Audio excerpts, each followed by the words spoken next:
respetuoso de ustedes y quiero que ustedes sean respetuosos de nosotros, es que estoy sorprendido por la baja calidad, el bajo nivel que pusieron en el trabajo práctico que les pedí de la unidad 13 de Derechos Personalísimos, que es una unidad que yo amo, porque tiene que ver con las personas, tiene que ver con los derechos más excelsos, tienen que ver con el honor, la imagen, la intimidad, el derecho de disposición del propio cuerpo, salvo excepciones.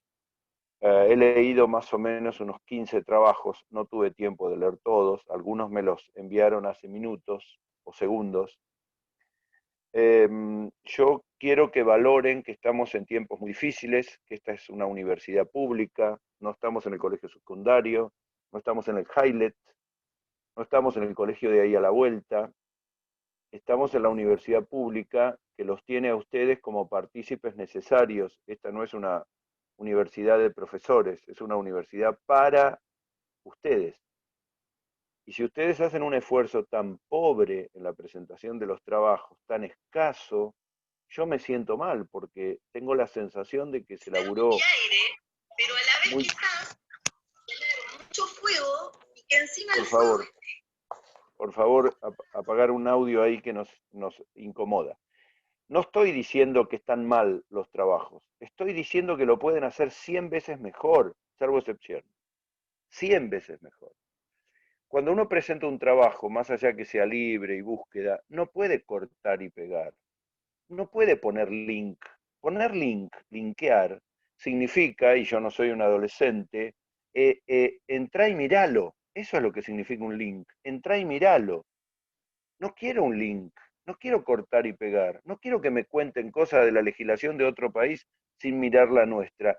Quiero que se tomen 5, 10, 15, 20 minutos, una tarde, y me hagan un análisis, un enfoque del tema. Puede ser que alguno se haya equivocado, puede ser que no sepan cómo presentarlo, pero son alumnos universitarios. Sobran los modelos o los mecanismos para explicitar 3 preguntas. Y cuando les pregunto cuáles son las normas legales, nunca omitan las normas generales, no me corten y peguen artículos de las leyes. He visto alumnos que se han limitado a Rivera, otros que limitaron a cortar y pegar artículos del Código Civil y dar una opinión así, apurada. Un trabajo universitario de una práctica, de una materia central en el primer, segundo año de la carrera, exige un esfuerzo mayor. Por supuesto, no estoy ni ofendiéndolos, ni nada que se le parezca, todo lo contrario. Me siento orgulloso de la gente que participa y les agradezco que me hayan hecho y enviado los trabajos, pero siento que son escasos.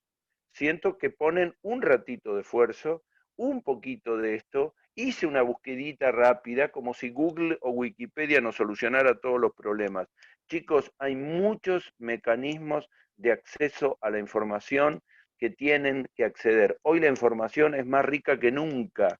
Les pido por favor que lo consideren esto. Por supuesto, los voy a mirar a todos, les voy a hacer la devolución. Algunos deben mejorar, otros deberían tirarlo a la basura, otros deberían reflexionar y decir yo no puedo entregar esto en la universidad. Esto no es un trabajo serio, pero como hay algunos buenos, no quiero que paguen justos por pecadores ni a la inversa. Quiero decirles grupalmente, que es mi tarea, grupalmente lo que hicieron no sirve, salvo excepción. Entonces vamos a replantear el tema bajo 2 modalidades. La primera, el próximo martes a la noche vamos a hacer una charla debate sobre la unidad 11, que es ancianidad e inhabilitados. Y yo me voy a tomar el trabajo mañana o pasado de darles contenidos para que a partir de ahí ustedes los estudien a los temas. Hay un trabajo de ancianidad que puede mejorarse, que lo hice en combinación con una jueza, está subido al campus, se llama ancianidad, todo el conjunto de normas legales, y hay otro tema que es inhabilitados. Son lindos temas para opinar, son lindos temas para debatir, son lindos temas para curiosear, son temas que me gustan mucho. Ahora después les voy a ceder las palabras a ustedes. No quiero que me digan, doctor, no me dio herramientas para el trabajo, al contrario, les dije que era con toda libertad, que lo preparen ustedes, que lo elaboren como quieran, pero lo que necesito es para arriba, muchachos, nivel, calidad, calidad. La misma calidad que tiene un señor que fabrica zapatos, una enfermera cuando va a tratar a un paciente o un cuidaperros cuando tiene delicadeza para tratar al animal. Le pido lo mismo, calidad, para arriba, para arriba. Porque si es para abajo, no tiene sentido esto. ¿Ustedes qué quieren ser? ¿Buenos abogados? O bueno, total, qué sé yo, no tengo nada que hacer. No, no. Acá hay recursos económicos, recursos de tiempo, elaboración de esfuerzo, años de trabajo. Por supuesto que los profesores también debemos mejorar. Capaz que somos pobres en todo sentido, en sentido intelectual. Pero bueno, ahí está el desafío. Ustedes mejórennos a nosotros, supérennos a nosotros, rómpanos la cabeza para que yo diga, mirá la búsqueda que hizo este alumno, mirá el tiempo que se tomó, mirá el análisis que hizo. En fin, no presten ninguna duda en que nosotros somos escasos, seguro escasos. Yo los quiero a ustedes mejor. Y la presentación y el esfuerzo por un trabajo práctico, salvo excepciones, me ha dejado desilusionado. Bueno, ahora me meto de cabeza, no se enojen, sepan disculparme, cada uno tiene su energía y su temperamento, y yo los adoro y quiero que ustedes sean los mejores abogados del planeta, así que por eso estoy acá y hincho y los presiono. La unidad 9 que tenemos que hablar hoy es menores. Fue tan interesante la charla de hoy y las cosas que nos enriquecieron que voy a tratar de hacer una síntesis de lo que se habló hoy, pero seguramente no me irá bien. La unidad de menores, lo que más nos interesa a nosotros es que ustedes tengan en cuenta cuáles son las normas legales que rigen y que tienen que ver con la minoridad, y en segundo lugar, cómo se aplican. ¿Cuáles son las normas legales y los principios que las sostienen y cómo se aplican? No es simplemente cuestión de decir, a tal edad se es adolescente, a tal edad puede una persona disponer de su cuerpo, casarse o manejar. No, no.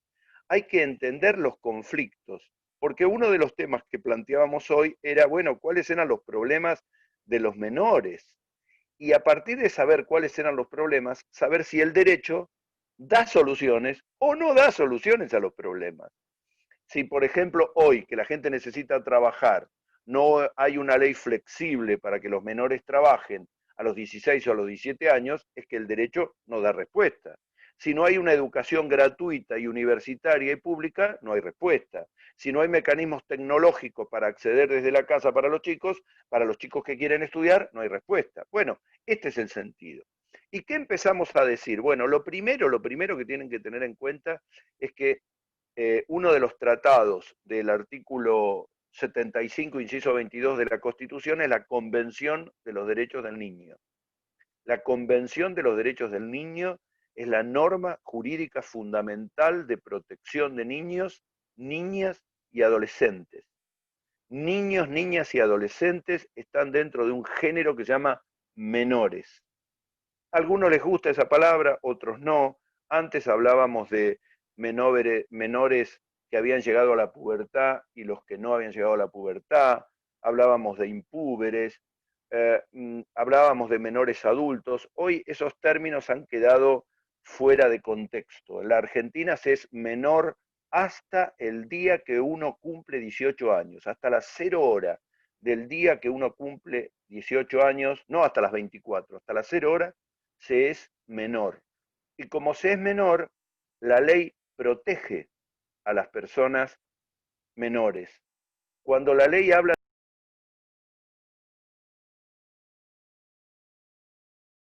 sancionando, los está protegiendo. La ley, la legislación y la Convención de los Derechos del Niño son mecanismos de protección, porque los niños, las niñas, los adolescentes, los menores de hoy no son ni más ni menos que los adultos de mañana. Y en la medida en que la construcción de humanidad de esas personas implique libertad, educación y justicia, sin ninguna duda su desarrollo va a ser mucho mejor y va a superar con creces el grado y el nivel de país que tenemos en la actualidad. Esa Convención de los Derechos del Niño es un tratado que Argentina firmó con otros países, con muchos países del mundo, donde la ONU y UNICEF participaron. Esto es en la década del 90, parece viejo y sin embargo no es viejo, tiene una enorme actualidad y fue necesario, lo primero que dice la convención es que Argentina tiene que crear leyes y normas para respetar y proteger a los menores. Los principios que sostienen la convención son los siguientes. Primero, superior interés del niño. ¿Qué quiere decir esto? Que cada vez que hay un conflicto que tenga que ver con los chicos, sea porque los padres se separan, sea porque están en estado de abandono, sea porque se piensa con quién van a vivir, dónde van a dormir, quién los alimentan, están en conflicto con la ley penal, con la ley civil, con una cuestión de deportación, con lo que fuera necesario de tratamiento médico, lo primero es el superior interés del niño. Ahora después les voy a poner algún ejemplo. El segundo principio es lo que se llama capacidad progresiva. Los chicos no son tontos hasta el día que cumplen 18 años, son menores y van adquiriendo derechos y obligaciones, derechos y deberes a medida que van avanzando en la edad. No es justo esperar que una persona cumpla 18 años para permitirle que maneje un ciclomotor, es lógico. Por eso la ley permite a los 16 años manejar un ciclomotor, o a los 17 manejar un auto, o el tomar decisiones sobre su cuerpo, ya sea consultar a un médico, aceptar un tratamiento de salud, hacer una consulta a una niña con un ginecólogo, un varón con un urólogo o con un clínico, bueno, acceder a una cobertura médica. Eso se llama capacidad progresiva. A medida que van creciendo, van teniendo mayor capacidad de ejercicio. El tercer principio que me gusta mucho y que también está en el Código Civil es el derecho a ser oído.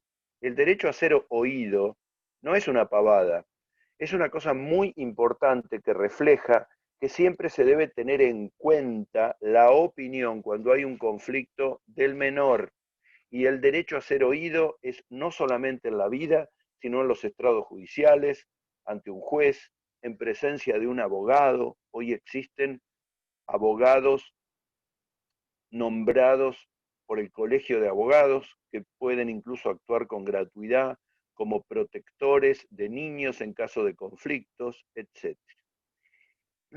El Código Civil, todavía no hice mención a los artículos, porque después de la Convención de los Derechos del Niño, bajamos la siguiente idea. Existen leyes generales, la Convención de los Derechos del Niño, los artículos del Código Civil, el capítulo de menores en el Código Civil arranca en el artículo 25. Son poquititos artículos, 4 o 5 artículos, pero del 25 en adelante. Pero ¿qué ocurre?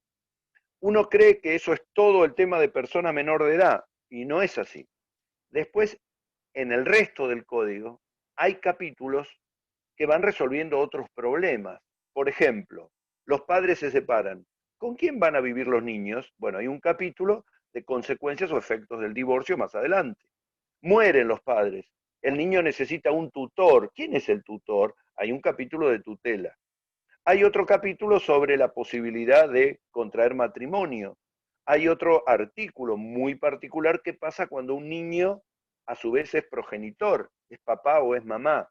Entonces, lo que ustedes tienen que tener claro es, arriba, Convención de los Derechos del Niño, luego el Código Civil, cuyos principios, artículo 25, 26, 27, 28, son consecuencia de la Convención, y después, más allá de otros artículos dispersos en el Código, lo que llamamos leyes especiales, que ahora les voy a explicar de qué se trata. Teníamos como principios valorativos el superior interés del niño, la capacidad progresiva, el derecho a ser oído, y yo agregaría dos más que me gustan mucho. Uno es el de la no discriminación y otro es el respeto a la personalidad del niño. El respeto a la personalidad en todos los ámbitos, en la elección sexual, religiosa, humana, en sus puntos de vista, etc.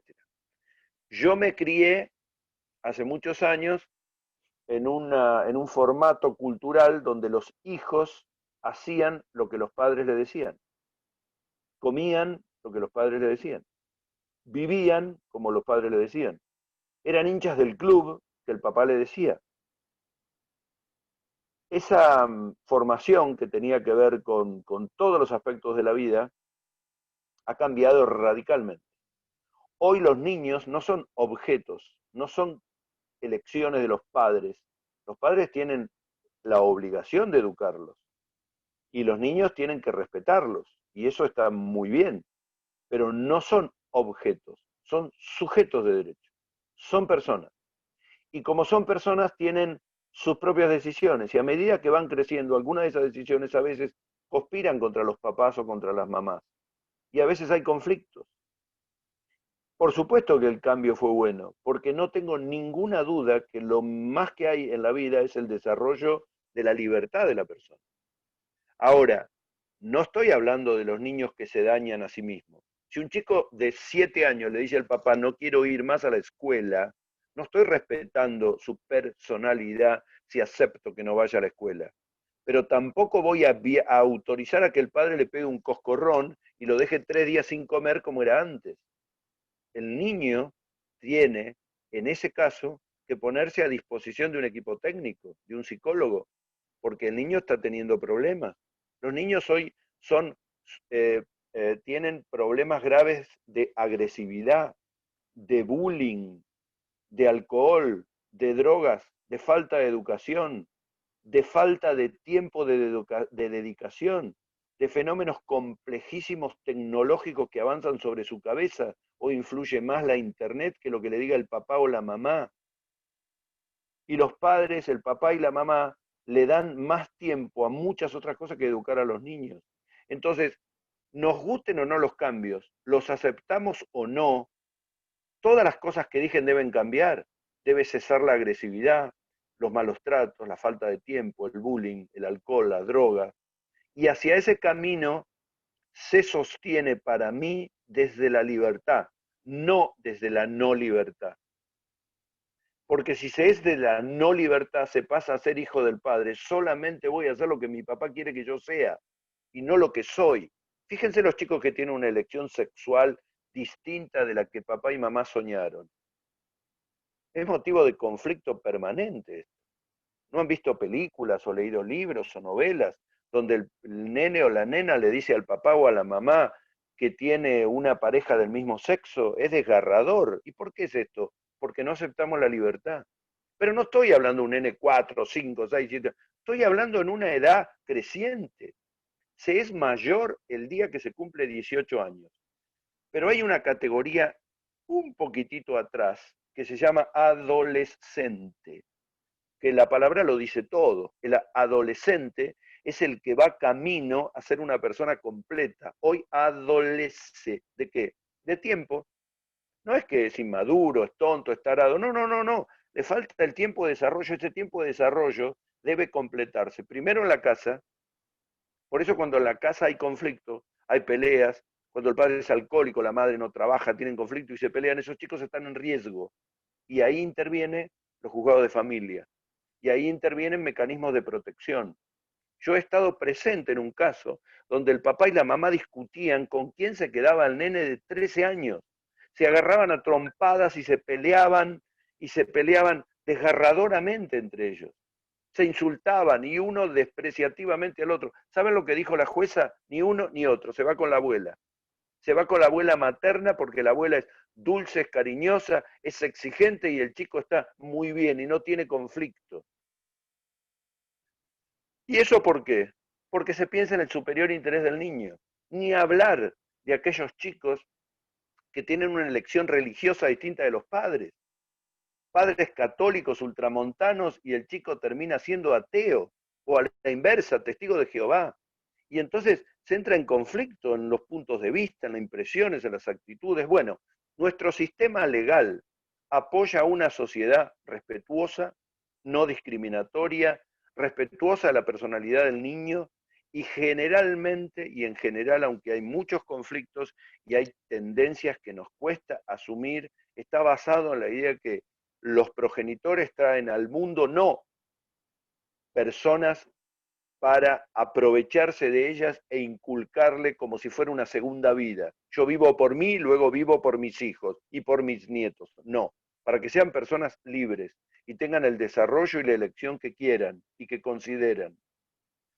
Esos puntos de vista que están en la Convención de los Derechos del Niño, va a serlo, y ahí hay que leerlo, y hay que mirarle, y hay que echar una mirada de qué significa cuando la convención dice que hay que cuidar a los niños, hay que permitirles que los niños estén y se desarrollen en un ambiente sano, que tengan acceso a la educación gratuita, que tengan acceso a la salud, que tengan mecanismos que les permitan alimentarse y asegurarse bien, donde va dirigido a los estados, pero va dirigido también a todas las instituciones que participan de algún modo. Hoy en la Argentina estamos viviendo un proceso complicadísimo con la salud y ni hablar con la educación.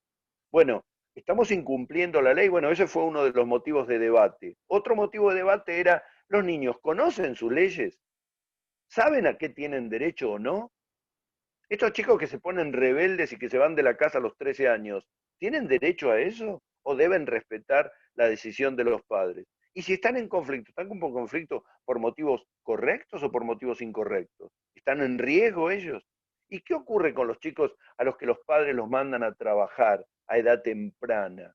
Puta, perdón la mala palabra, pero qué temas, qué flor de temas y qué importante que son conocer, porque no hay otra forma de opinar que no es conocer. Si uno no estudia, no lee, no se involucra, la posibilidad de opinar siempre va a quedar pendiente, siempre va a quedar en el camino, ¿no?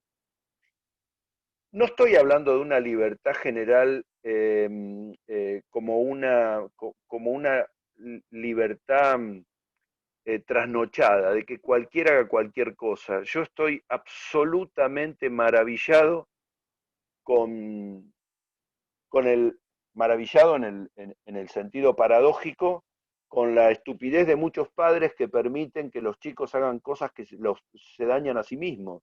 Por ejemplo, los chicos que toman autos a edad temprana alcoholizados, y entonces todos los fines de semana hay accidentes.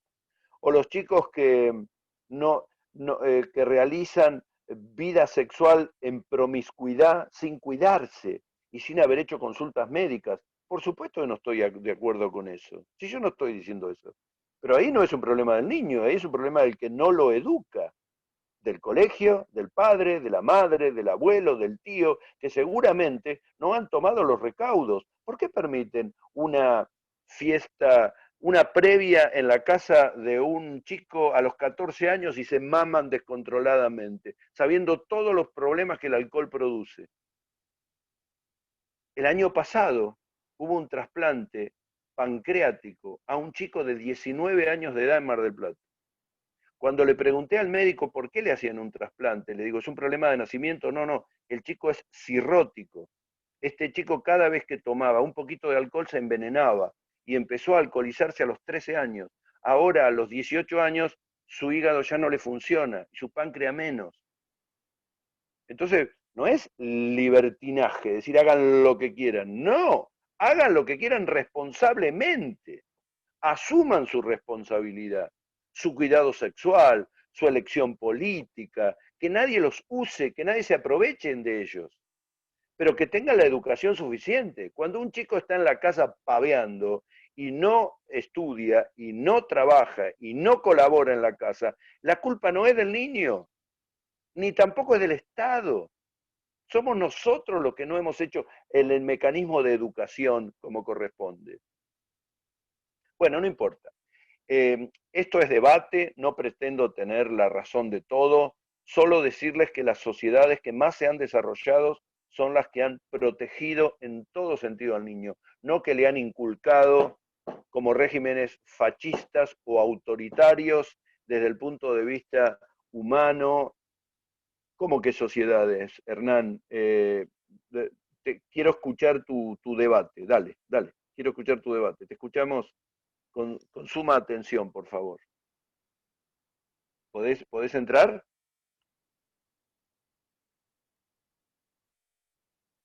Ay, diablos, me cuesta entrar ahora mismo.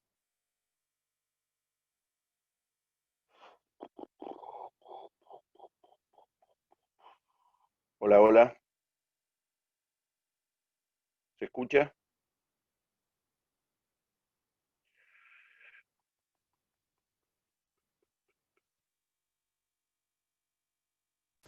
Sí, profe, se escucha. Dele, dele, dele. Escucho todo lo que me decís. Dale, atento.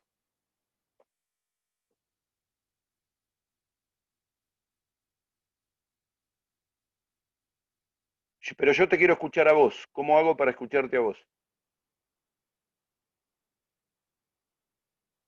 No, profe, pero yo no soy Hernán, ¿eh? Bueno, no Yo no, importa, no importa. Yo estaba hablando de Hernán. Sin querer te pido disculpas. Te pido no disculpas. sé. Esto es porque estoy fuera de moda ya. Te imaginás que tocar estos cositos me cuesta horrores. Pero me encanta el debate, me encanta la opinión que tenga cada uno. Y además no soy el dueño de la verdad, pero no voy a reivindicar principios que no sostengan la idea de que los menores son personas que tienen que ser apoyadas en su desarrollo, pero no hacer lo que el papá y la mamá quieran. No el papá y la mamá que le dice, mamá, a los 13 años, ¿me contás cómo nace una criatura? No, hija, eso no te lo voy a explicar. En mi época no se hablaba de sexualidad, no se hablaba de religión, no se hablaba Buenas, de política. Escucho. buenas, ¿qué tal? Habla Cristian. Hola, Cristian, ¿cómo te va?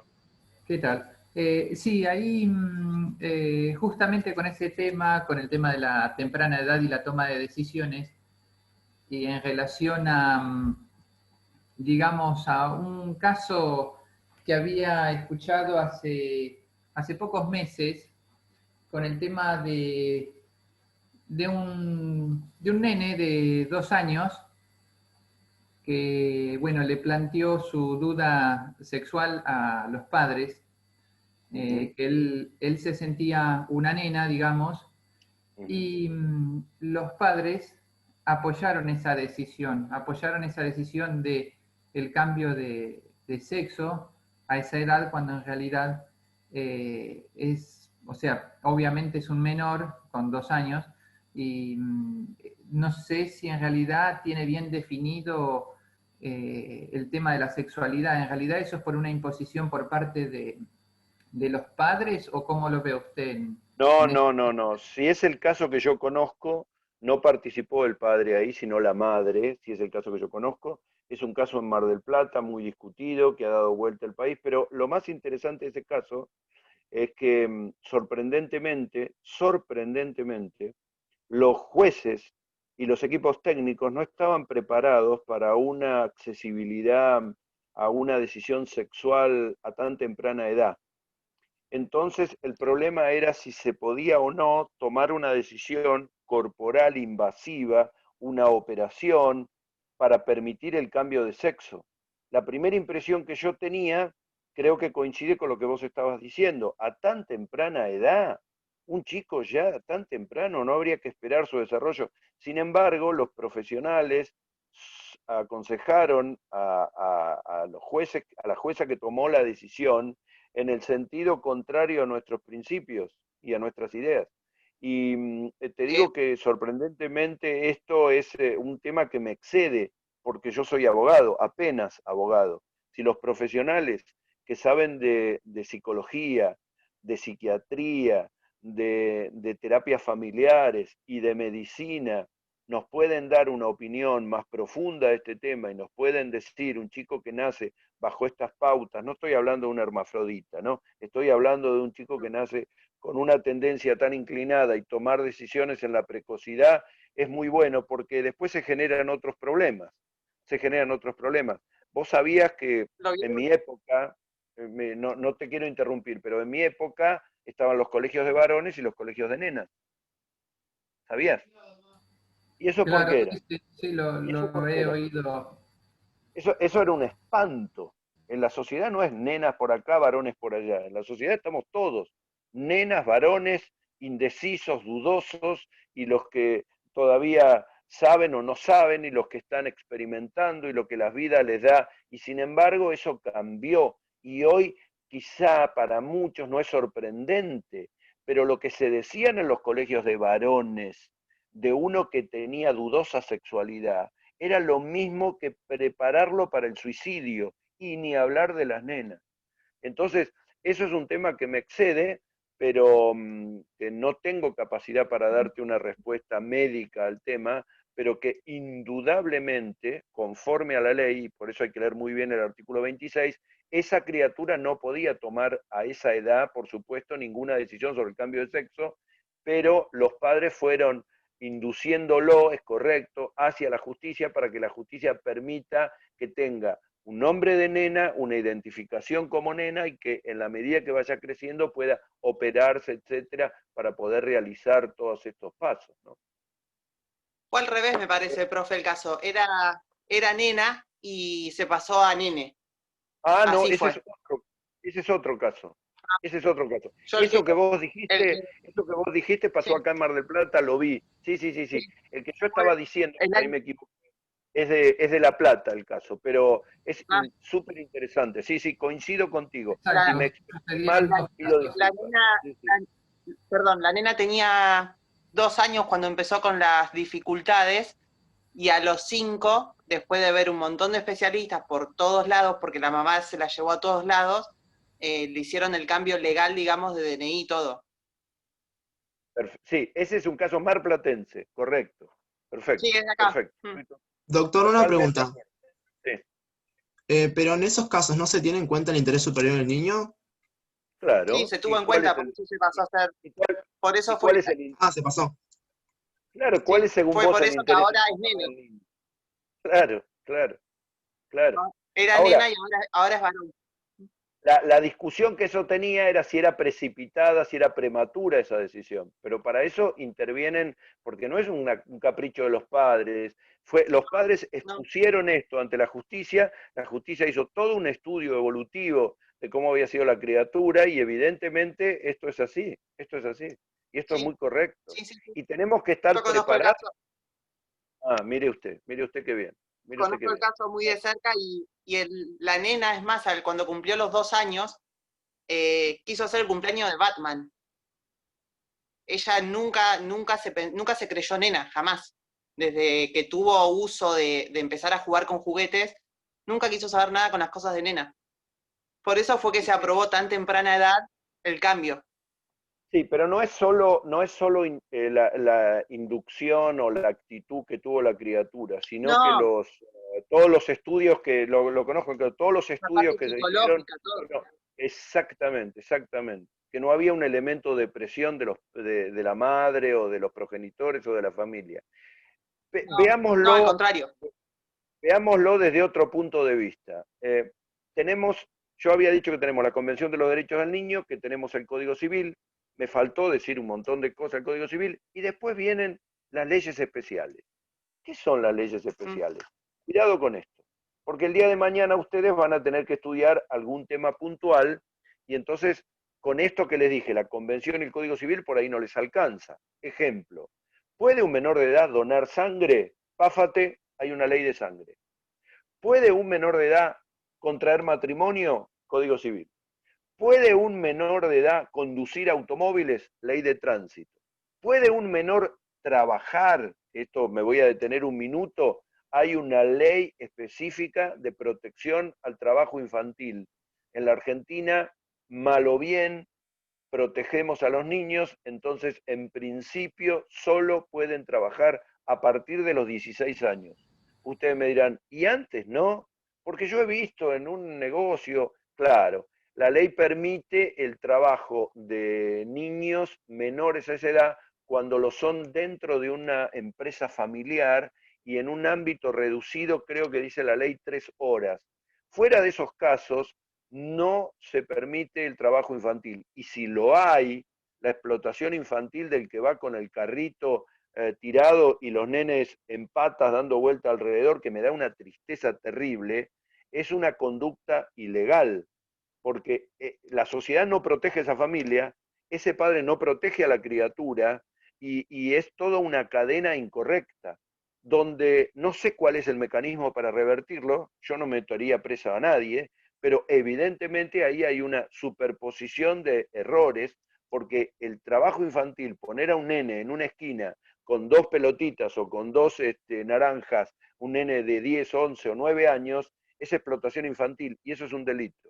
no el nene que comete delito, no, el que se aprovecha de esa situación. Por eso el sistema legal apunta a que se protejan a los niños en todo su desarrollo. La palabra niña, niños y adolescentes entran dentro del género. La Convención de los Derechos del Niño tiene un tope hasta los 18 años. Hasta los 18 años. Argentina suscribió la convención con dos observaciones que se las tengo que contar. La primera es la de la edad, porque la Convención de los Derechos del Niño es del año 90 y Argentina tuvo hasta hace muy poco la mayoría de edad a los 21.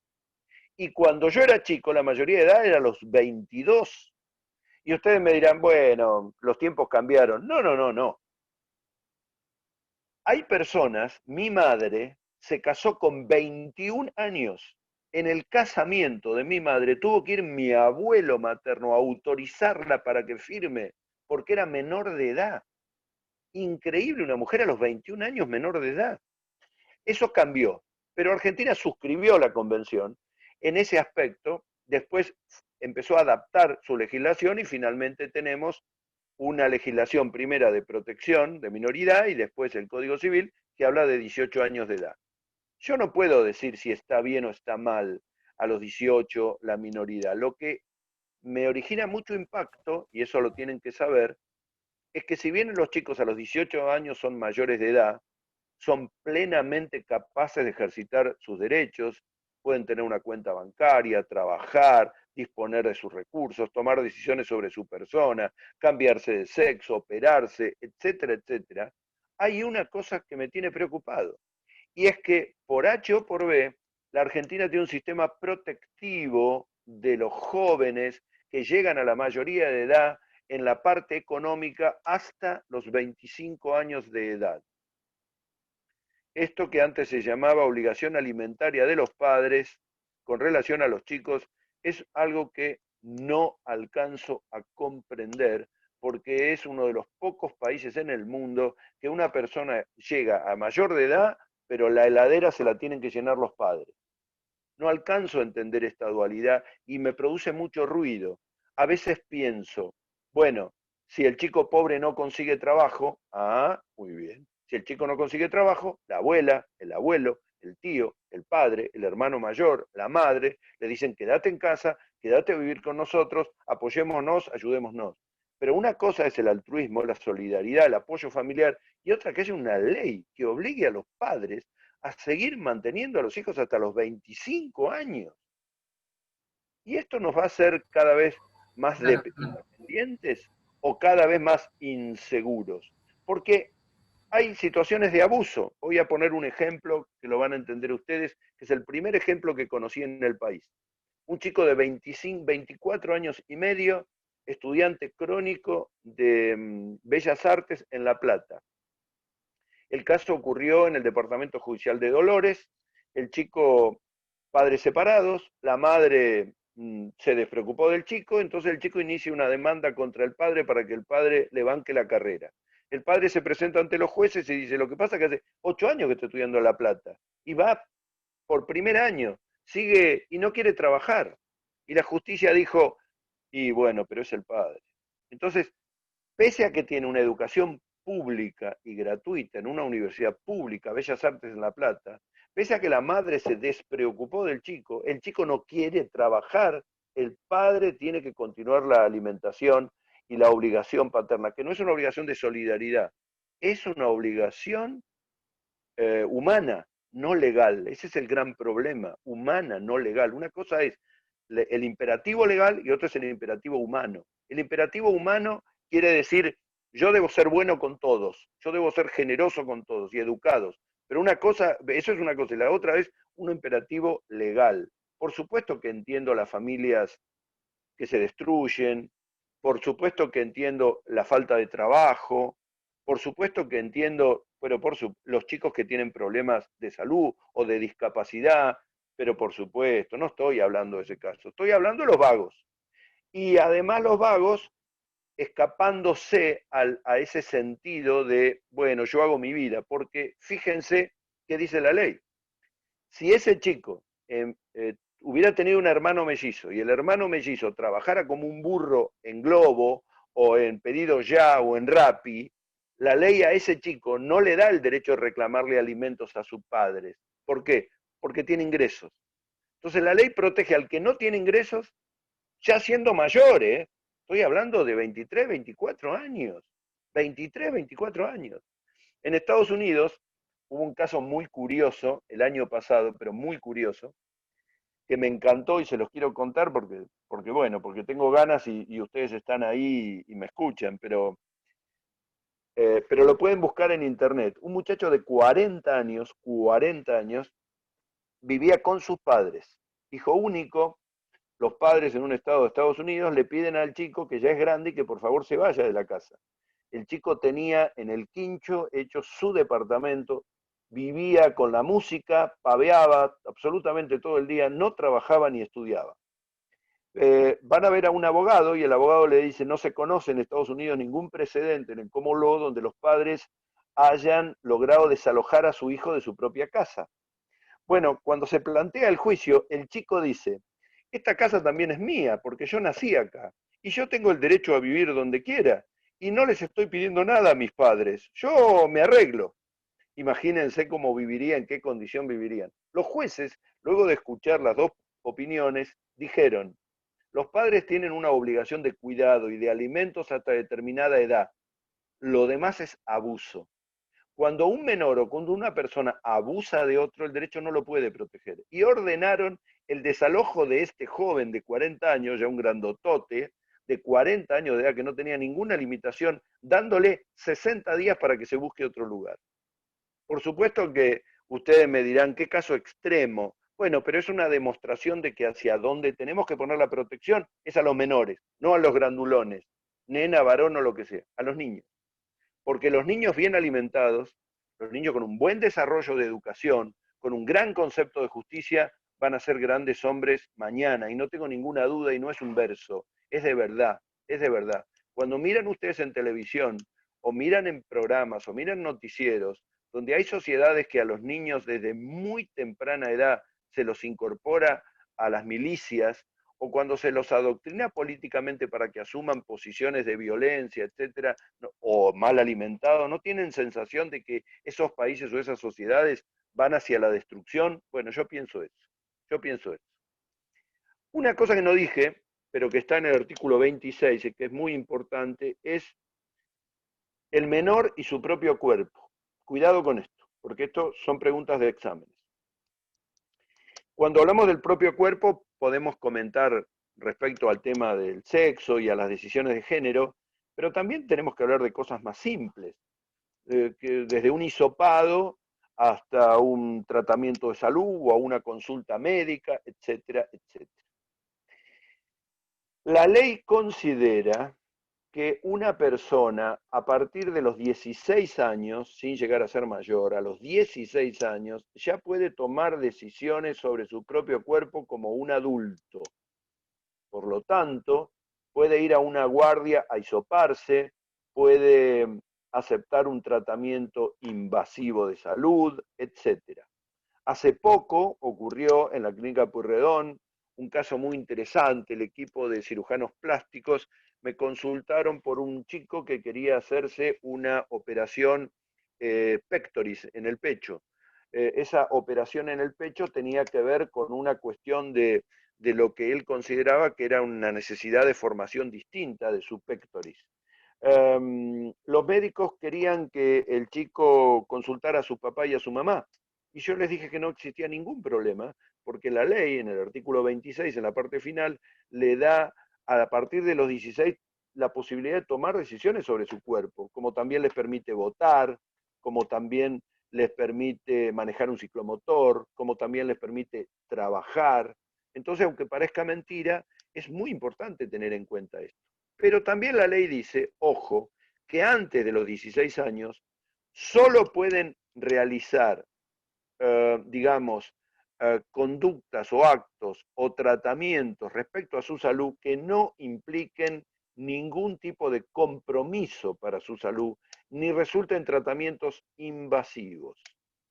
Por ejemplo, claro, de 13 a 16 las decisiones sobre su cuerpo también pueden tomarlas los niños, pero no en los casos en que resulten invasivos. Voy a poner 2 ejemplos para que se entienda.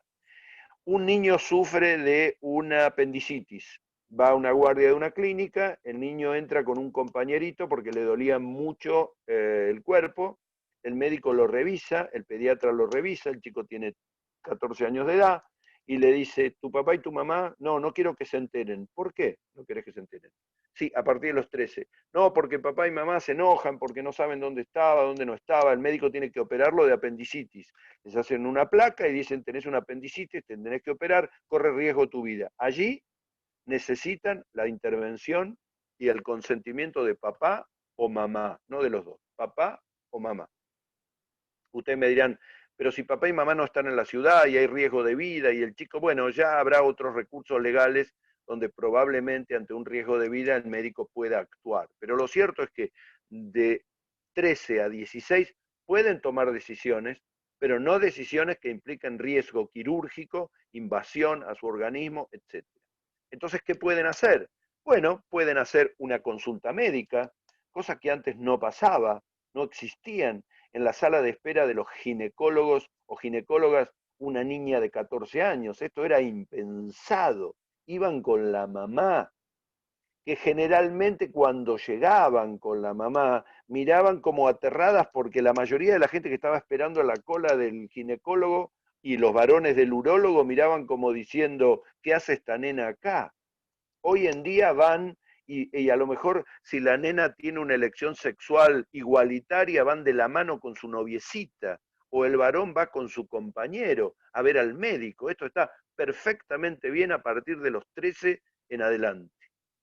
Ustedes me dirán, pero ¿cómo? ¿No se es adolescente a partir de los 13 años? Claro, y eso es lo que le estoy diciendo.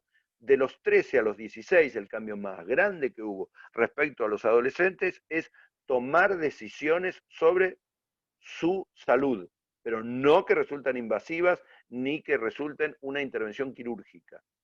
El tema de moda hoy es a qué edad pueden hisoparse los chicos. Bueno, la posibilidad de hisoparse los chicos parece lejana en función de que esta desgraciadísima pandemia parece haber afectado mucho menos a los chicos que a los adultos. Sin embargo, de acuerdo a lo que dice el texto legal, tendría que tener 16 años, porque el hisopado es invasivo. Se entiende que es invasivo todo aquello que penetra la capa de la piel. Es invasivo si hay una aguja, es invasivo si hay un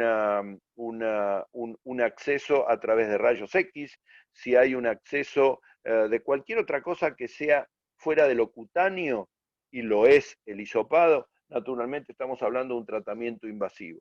En síntesis, el cuerpo de un menor no pertenece a sus padres, pertenece a un menor. El cuidado de la salud sí lo tiene el menor y también los tiene sus progenitores. Ese cuidado de la salud no implica impedirle que acceda a tratamientos a partir de los 13 años y que tome decisiones como si fuera adulto a partir de los 16. De hecho, piensen qué ocurre cuando una chica a los 16 años queda embarazada. Bueno, puede ocurrir que desee tener al bebé, o que se case, o que conforme su familia, o que avance en lo que se llama la emancipación. Bueno, todas estas cosas son demostrativas de que ha habido un cambio y un avance destinado a asegurarle a esta persona un desarrollo sano dentro de lo que es posible, independientemente de todas las circunstancias humanas que la puedan rodear. Esto de la emancipación, del cuidado del propio cuerpo, ¿quedó claro? ¿Quieren hacerme alguna pregunta? Profe, Dele. ¿me escucha? Ah, Sí, sí. ¿qué tal? Hay una película que habla sobre, o ejemplifica el cuidado de su propio cuerpo, que es la decisión más difícil, que trata de que una pareja, un hombre y una mujer, tienen una hija con cáncer. Y el médico en Estados Unidos les recomendó tener otro hijo para que ese hijo le done órganos o sangre y esas cosas a la hija con cáncer para que sobreviva. Y después la nena Terrible que esa estaba... película. Sí, sí. Y después la nena que hizo, fue un abogado para poder decidir sobre su propio cuerpo, porque realmente la estaban como utilizando, como que la estaban obligando a donar a su hermana. Sí, sí, sí, sí. Con Cameron Díaz creo que era la película. Sí, sí, me acuerdo Sí, sí. perfectamente. Y es terrible, sí, sí, claro. Hay otras, hay un par de películas más modernas. Esta no es muy nueva, pero es muy buena. Sí, sí, coincido contigo. Bueno, eso es una demostración, esa película, del impacto que los padres causan en las decisiones que toman sobre los niños y los adolescentes. Por supuesto que tenemos los jóvenes tendencia a seguir nuestras pautas culturales. Y como tenemos tendencia a seguir nuestras pautas culturales, nuestros buenos criterios sobre qué elegimos. Pero también sería bueno estar abiertos y poder comprender que el mundo puede ser distinto. Y el mundo puede ser distinto a partir de personas distintas, que tengan otros gustos. ¿Ustedes se imaginan para un padre difícil, jodido, machista, duro, que el nene le diga no quiero jugar al fútbol, quiero ir a aprender danza? A lo mejor hoy no es tan difícil. En mi época hubiera significado un sopapo que le dejaba colorada la cara al nene. Esto era imposible, imposible, inimaginable. O un varón en mi época que se comprara un suéter de color rosa. Hubiera sido la burla de todos sus compañeros.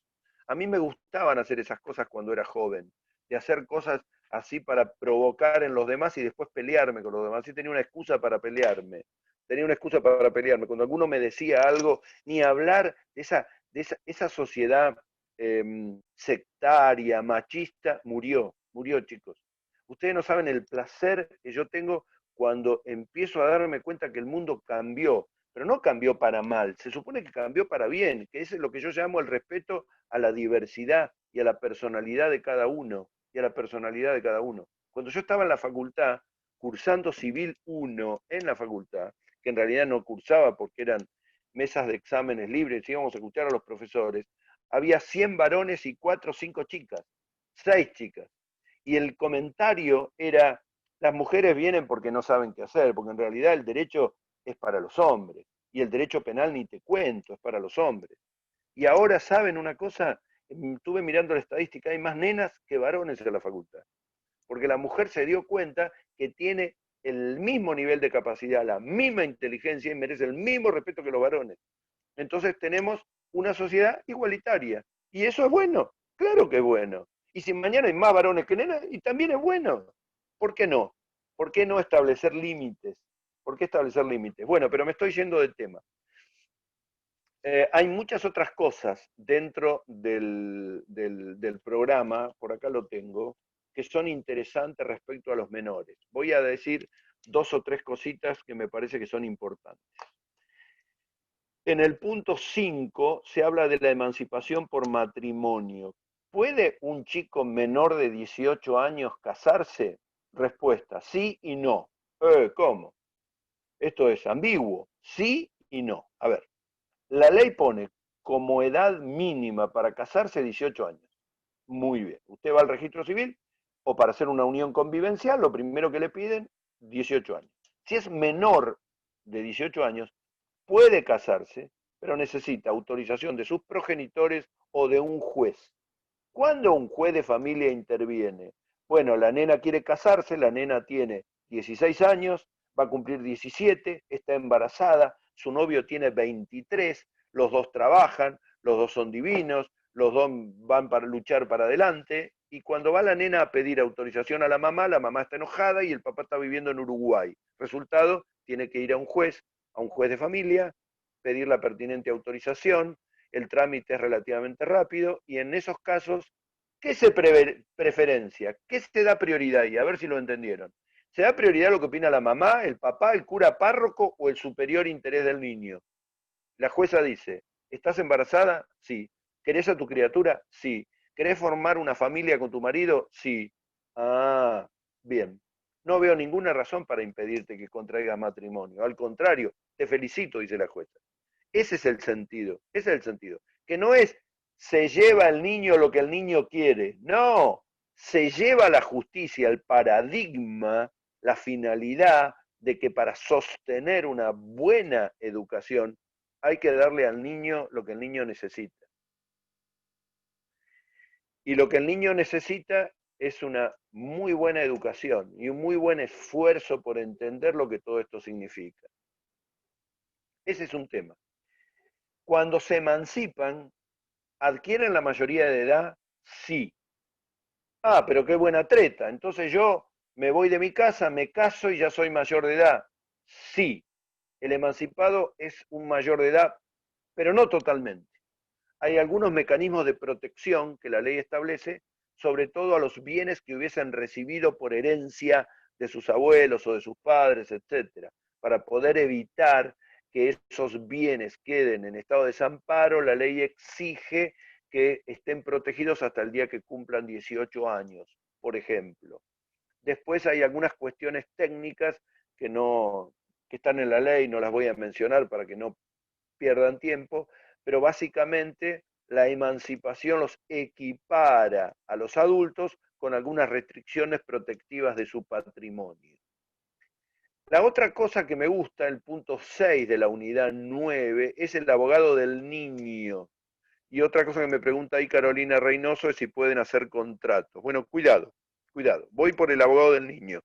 Cuando hay conflictos entre los niños y los progenitores, los jueces, basados en el principio o el derecho a ser oído de la Convención de los Derechos del Niño, le piden al Colegio de Abogados que les designe un abogado para el niño. Y ese abogado del niño se entrevista con el niño y plantea ante el juez cuál es el punto de vista del niño. Un poco como en la película Kramer versus Kramer, que siempre lo nombro, de Dustin Hoffman y Meryl Streep, donde los padres eran excelentes padres, se pelean por la custodia legal del niño, y en un momento ante los estrados el niño, que era un chiquitito de 8 o 9 años, o menos, levanta la mano y le dice al juez, a mí nadie me preguntó dónde yo quería vivir. Bueno, ese es el mejor ejemplo de cómo es hoy el abogado del niño. Hay un registro en el Colegio de Abogados, cuando se reciban lo primero que pueden hacer, acuérdense de mí, es irse a anotar en ese registro y a lo mejor van a tener la posibilidad de ser abogado de niños y defender puntos de vista de cuestiones patrimoniales, dónde vivir, en qué colegio ir, en qué colegio no ir, etc. Respecto ¿Te a puedo hacer una consulta? Claro, pregunta, no una consulta, una pregunta. Tienen derecho a 1000 preguntas. Sí. ¿A partir de qué edad el niño se considera que tiene la razón como con el abogado? Es una muy buena pregunta. O el discernimiento como para ir a ver al abogado. Claro. No, el niño no va a ver al abogado. Quédate tranquila que al abogado le mandan una nota y el abogado busca y se entrevista con el niño, probablemente en el estrado judicial. Mira, es un tema difícil, porque si lo veo desde el punto de vista del discernimiento, pareciera ser a partir de los 13 años. Y si lo miro desde el punto de vista de la imputabilidad, podría ser a partir de los 10. Pero fíjate qué ocurre. Si un menor está en conflicto con la ley penal, en lo que se llama responsabilidad juvenil, y es detenido porque comete un delito, obviamente interviene un abogado. Entonces, ¿por qué escatimar en la edad la necesidad de un abogado? A lo mejor el nene tiene 9 años de edad y tiene un desarrollo y una madurez extraordinaria para reunirse con el abogado. Por supuesto, un nene recién nacido, un bebé de meses o de semanas, no le van a poner un abogado del niño, porque el abogado no va a poder tener un vínculo de consulta mínimo. ¿Qué va a decir el abogado al juez? ¿Le gusta mucho la teta de la madre o le gusta la leche condensada? No va a poder decir otra cosa. Con lo tanto, no hay una edad mínima y la jurisprudencia y la doctrina tienen una tendencia a valorar cada caso en particular. Cada caso en particular en la medida que existe una progresividad en la toma de decisiones del niño. Esa es la idea. ¿Pueden celebrar contratos? Bueno, recién les dije, contrato de trabajo a partir de los 16 años, salvo empresa familiar o situaciones protegidas tipo talleres donde se permite tareas mínimas para los menores de esa edad. ¿Puede realizar actividad profesional o capacidad contractual? Sí, la ley permite a los chicos menores de edad que tengan un título habilitante ejercerlo. Ahora, ustedes pensarán, título habilitante, un menor no se recibe de abogado, de médico, no, claro. Pero título habilitante es cualquier oficio que tenga. Por ejemplo, tornero, haber ido al Tabeli y salir con el taller aprobado de carpintería, por ejemplo, tener a través de la educación, no recuerdo el nombre, cómo se llama, pero estos accesos que permiten tener oficios o conocimientos básicos en tarea, peluquería, cualquier otro tipo de oficio que le permite al chico trabajar libremente, una vez que tenga un título real, oficial, habilitante, no tiene ningún problema, absolutamente ningún problema. Y de hecho es muy bueno para ellos en su tarea formativa. Ahí en esos casos no solamente puede trabajar, sino que puede disponer y hasta nombrar un profesional si el día de mañana por alguna razón no le pagan o tiene algún conflicto, etc. Sí, te escucho. Profe, ¿en qué casos interviene la Cámara Gesell? La Cámara Gesell es yo no, si me escucha un penalista se va a ofender, pero una de las preguntas que me encanta hacerle a la gente es, ¿usted conoce, sabe cuáles son sus derechos? Porque parece que la Cámara Gesell es un mecanismo que se utiliza en los delitos penales. Y más aún, en aquellos delitos donde está en juego la intimidad de la persona. Se utiliza muchísimo para los abusos sexuales, se utiliza muchísimo para casos de violación, etcétera, donde existen conflictos internos que hace que se tenga que poner en discusión si eso que dice es verdad o no es verdad. Y la Cámara Gesell es un mecanismo que ha sido creado para permitir tener un grado de presunción, no de certeza, un grado de presunción. Es como, habrás visto las películas en Estados Unidos cuando lo someten lo llenan de electrodos y están dentro de la determinación de si está diciendo verdad o está diciendo mentira. Bueno, la Cámara Gesell es muy útil en esos casos, penales y sobre todo con delitos de sexualidad. Sí. ¿Y hasta qué edad se supuesto. utiliza? ¿Hasta los 13? No lo sé si se utiliza más edad, pero me da la impresión que es en tanto intervenga el fuero de responsabilidad penal o se considera una víctima un menor, con lo cual estimo que será hasta los 18. Porque si un menor es víctima de una violación y tiene 16, debería ser hasta los 18. Eso estaría muy bueno que se lo pregunten, no al profesor de penal, sino al profesor de procesal penal.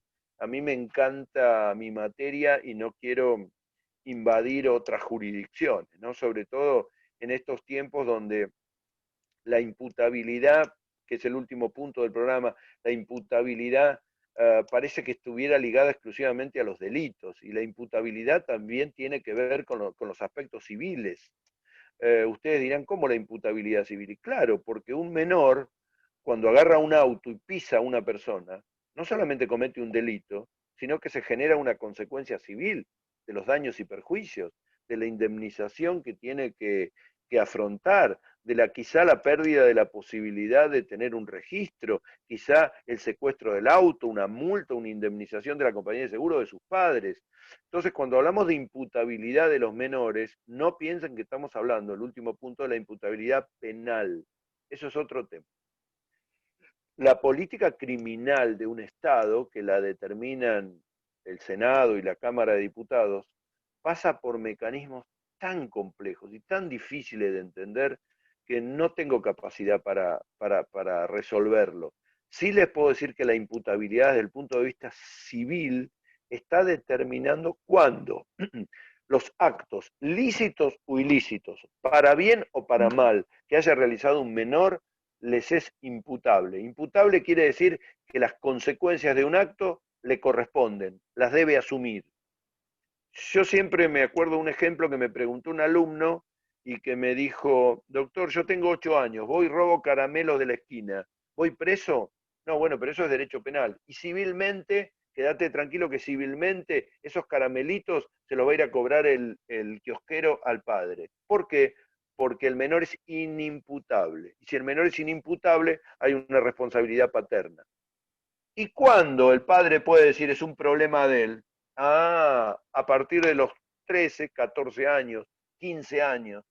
O sea que si un nene de 15 años va a Zanetti, toma un alfajor y se va, el padre no responde, bueno, porque ahí empieza a jugar el famoso principio de la imputabilidad.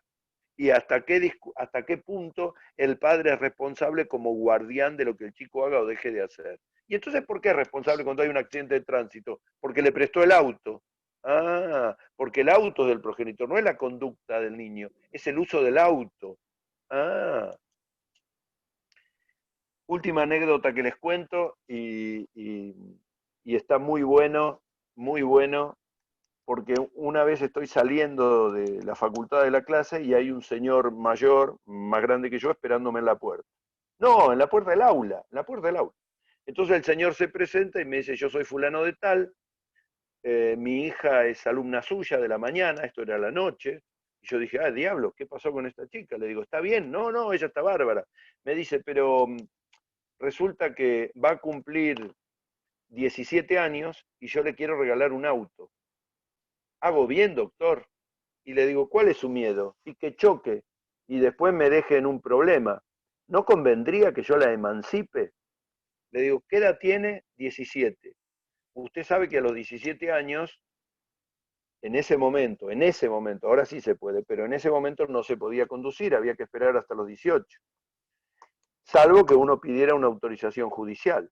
Cuando le expliqué toda la problemática que tenía, me dijo, voy a demorar la compra del auto a que sea mayor de edad. Y en ese momento la mayoría de edad era a los 21. Entonces cuando le dije a los 21 me dice, pero nunca va a tener un auto. Entonces yo le dije, bueno, ¿quieres cerrar todo este circuito? Espera a los 18 años. A los 18 años en esa época se podía emancipar, se podía sin casarse, que era la famosa emancipación ante un escribano. Los padres dotaban a los hijos de la emancipación y ya les permitían tener bienes, tener una empresa, firmar contratos, etc. Al año vino a verme y me dijo, le acabo de comprar un auto a mi hija, acaba de cumplir 18 años y la emancipé. Sé que ahora no voy a ser responsable de sus actos. Pero eso lo cuento como anécdota porque, no, esa emancipación no está más, Jonathan, porque no tenía sentido esa emancipación, porque la emancipación de 18 era cuando la mayoría era a los 21. Pero como ahora la mayoría es a los 18, la emancipación ya no tiene sentido. La única emancipación que existe es la de por matrimonio, cuando el niño o la niña contraen matrimonio antes de los 18 años. Ahí si contraen matrimonio, se emancipan. No Una si hay unión convivencial. Sí, escucho. pregunta, perdón. Sí, en el tema de la emancipación, en el caso de el tema de los adultos ausentes, en el Sí. caso de que el menor puede solicitar una emancipación por medio de, digamos, de un juicio, el Sí, obtenerla, sí, o sea, sí, sí, sí, sí, sí, sí. Así se llama, así se llama. Sí, sí. Se llama ah, autorización para contraer matrimonio. No se pide emancipar, se pide autorización para casarse. Con el casamiento viene el regalo que se llama emancipación. La emancipación es una consecuencia del matrimonio. No es que se pide para emanciparse, se pide para casarse. Si se casa, se emancipa. Porque podría ah, pasar, en términos hipotéticos, que la justicia autorice a casarse un lunes y el viernes la chica se pelea con el novio y el casamiento era el lunes siguiente y no se casen. Entonces ahí no está emancipada. La emancipación no se la da a la justicia, lo que le da a la justicia es la autorización para casarse. ¿Se entendió? O medio... Si se entendió, bueno, me sí, alegro, perfecto, porque... perfecto. Ah, bueno, bueno, bueno. Eh, Me preguntaron hoy a la mañana algo interesante que uno nunca lo dice porque lo da por sobreentendido. ¿Qué pasa cuando un menor llega a la mayoría de edad pero no tiene la suficiente lucidez mental? Me preguntó una alumna un caso puntual de un chico que tiene parálisis cerebral y tiene una edad mental de 3 años. Edad mental 3 años. No sabe leer, no sabe escribir, utiliza sonidos muy, muy simples. Le digo, cuando llega a la mayoría de edad, ya es una persona libre, independiente, puede tomar decisiones, o el sistema judicial lo protege. Bueno, ese va a ser el sentido de la próxima clase que tienen el día de mañana, que es cuando la persona está en condiciones de edad de llegar a la mayoría de edad, pero no de salud mental. En ese caso, se lo protege. ¿Y cómo se lo protege? A través de una restricción a la capacidad. Esa restricción a la capacidad puede implicar nombrar un curador, interviene un juez, establecen mecanismos de apoyo que son evolutivos, con un seguimiento. Y si la persona quiere tomar una, bueno, un chico de 3 años de edad va a necesitar siempre un adulto que lo ayude, pero eso no quiere decir que no pueda tener una obra social, el acceso a un crédito, o un subsidio, un préstamo, un bien o algo para poder avanzar en la vida en la medida que sea posible. Y si ese chico se tiene que operar mañana de un problema neurológico, bueno, ese curador, ese representante legal será el que tomará su decisión. Y si tiene que cobrar una herencia de un, también será el curador el que interviene y el juez el que lo controla y la asesoría de menores incapaces la que asume su representación, etc. Bueno, tengo un montón de cosas para decirles, pero voy a terminar la clase explicándole la temática del próximo martes a la noche. Vamos a hacer una charla debate, llámenle seminario, programa de radio, como ustedes quieran, sobre el tema de ancianidad e inhabilitación, que es la unidad 11. Vamos a dedicarle mayor tiempo a ancianidad. Les sugiero que lean un artículo que está en el campus, pero que se formen y que peguen una buena lectura a los textos legales, porque son las herramientas que ustedes tienen para poder luego sentarse y emitir una opinión. Cada uno de ustedes, en la medida que pueda, les voy a dar participación para que den una opinión sobre alguno de estos temas, y naturalmente lo voy a hacer con toda libertad. En vez de hablar yo voy a hablar 2 minutos nada más, y ustedes van a copar la parada y a dar la opinión que quieran. Opiniones dentro del ámbito del derecho, opiniones de la vida, pero que sean opiniones sólidas, de alguien que se ha puesto a leer el tema, ¿no? A mí el tema de la ancianidad me encanta y es un poco como la contracara de la minoridad. Una sociedad que protege a los niños tiene futuro, y una sociedad que respeta a los viejos tiene presente. Es mi punto de vista. Escucho las preguntas que quieren antes de retirarme.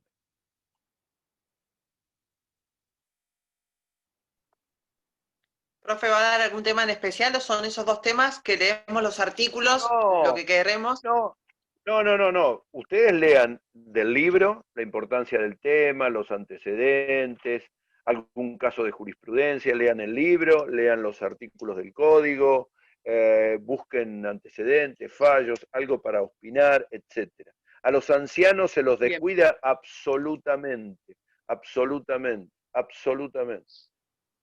Lo más lindo es que no tenemos ni idea, pero ni idea, de que hay personas adultas en el mundo de hoy que han construido una sociedad mejor, absolutamente una sociedad mejor. Por ejemplo, el juez más destacado en la jurisprudencia de la Corte Suprema de Argentina de todos los tiempos fue el doctor Fait. Había llegado a los 90 años y seguía siendo juez. Y lo digo porque lo conocí, porque fue profesor mío. Es una persona con una capacidad y un conocimiento extraordinario. En Estados Unidos acaba de fallecer a los 84 años Ruth Ginsburg. Ruth Bader Ginsburg fue la mujer más progresista en la historia de la jurisprudencia de Estados Unidos. Si en Estados Unidos hay aborto, por ejemplo, está vinculado a sus puntos de vista o a sus fallos o a sus criterios. Una mujer impresionante. ¿Por qué creer que los ancianos son inútiles, desechables, y que lo que tienen que hacer es jubilarse? Bueno, trabajos prácticos que hicieron, dije al principio que estaban muy flojos en general, creo que tienen capacidad para mejorar. Voy a tratar de hacer devoluciones, denme tiempo. La unidad 13 se va a ver más adelante, todavía recién estamos en la 9. Creo que hay que estudiar mucho más. Los que les pedí que rehagan algunos temas, háganlos. Hay algunos que están bien, hay otros que falta. Les voy a hacer una pequeña devolución, no van a tener nota, son introductorios a una unidad que es muy larga, la unidad 13 es la más larga de todas. Todos saben, todo el mundo sabe que yo en el examen pregunto la unidad 13 de cabeza, así que alguna pregunta sobre intimidad, sobre honor, sobre disposición del propio cuerpo, sobre anencefalia o trasplantes de órganos le va a tocar en el examen, así que mi idea era eso. Y bueno, nada, les agradezco que hayan estado presentes, me da la impresión que podían haber hecho trabajos mejores, por ahí yo no les di las herramientas que se necesitaba, pero les pido por favor que cuando en la facultad, en la universidad se le da libertad al alumno, el alumno tome la libertad con coraje. Y coraje, que es una palabra difícil, coraje significa, el parcial va a ser escrito, chicos. Eso lo voy a explicar el día del, pláfate, ¿cómo se llama? El día del repaso. Ahí les voy a explicar, va a ser escrito. Nada de cortar y pegar, nada de copiarse lo que digan. Hay que dar ideas y poder explicarlas y hablar. Por eso yo tengo ganas de escucharlos el próximo martes. No sean maricones, no se borren. Los quiero el martes activos, preguntones. Les voy a dar la palabra a cada uno, micrófono abierto. Ojalá pueda salir una buena clase. Los valoro a todos. Que tengan una buena noche.